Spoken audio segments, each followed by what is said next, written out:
I don't think I've personally cried much in my adult life, but I found myself in the past week crying a few times over what happened with Charlie Kirk.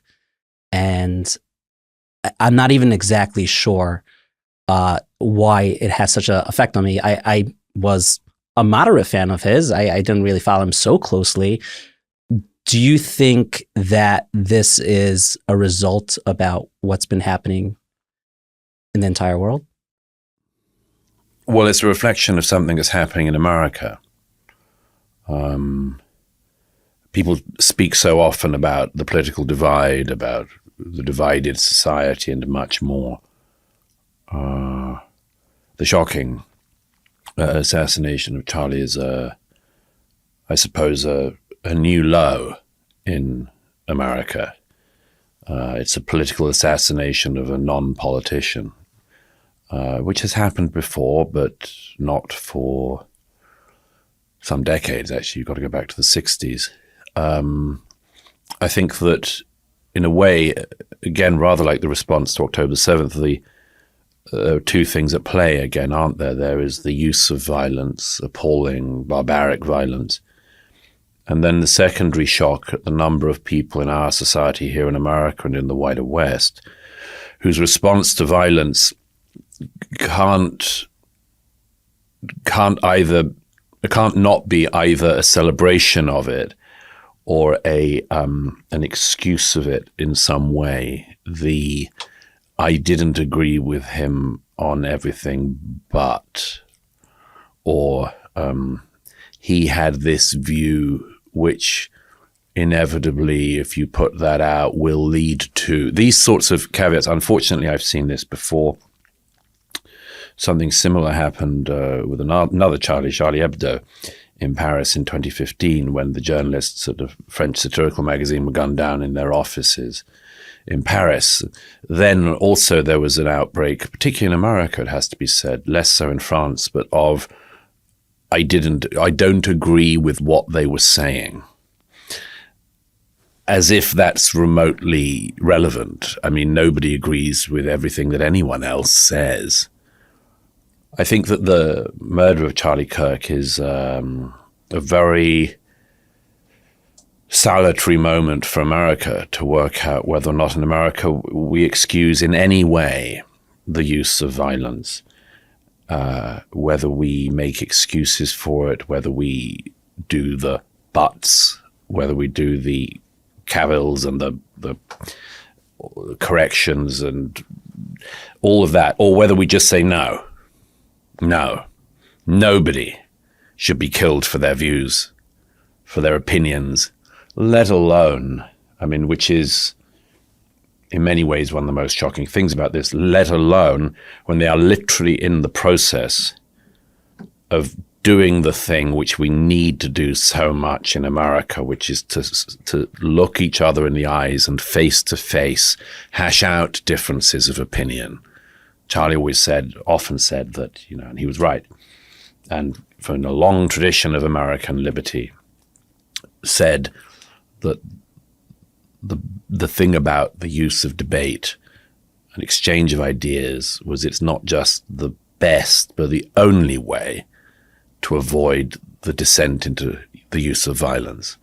And for him to have been murdered as he was exemplifying that thing that he had argued for is deeply shocking. Hey, quick break from the main video. If you're finding value in these videos and want to support the channel, I've just launched memberships here on Culture Wolf. It's a simple way to help keep these videos and conversations going, and as a member, you'll get a few exclusive extras and early access to new content. There are 2 tiers to choose from, and every bit of support means I can keep making the thoughtful videos you come here for. If you're interested, just hit the join button below, or check out the membership introduction video for all the details. Alright, let's jump back in. Exemplifying that thing that he had argued for is deeply shocking. Is there a connection to what occurred or the huge divide in America now with your thesis of your book about death cults? Is there a connection to the lack of thinking, the lack of looking for truth? In some ways, yes. I don't want to crowbar my theses into these recent atrocity, but I think that there has been a tolerance for justifications of violence which should not have happened. And it is, I suppose in some ways it is part of a pattern, and what would you say it is? It's tolerance of the idea that, that there are some views that should be shut down by violence. And obviously that can come from all political sides, and unfortunately historically has come from all political sides and none, and it's come from different religions and none, and much more. But I would submit that if Charlie Kirk had been a mainstream liberal instead of a mainstream conservative, and had been murdered whilst exercising his right to free speech in America in 2025,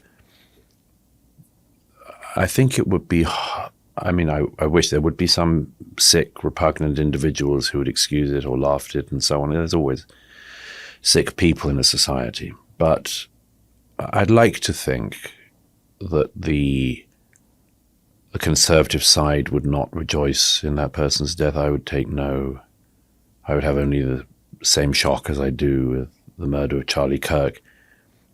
The extent to which everything's become a team sport is very disturbing. The extent to which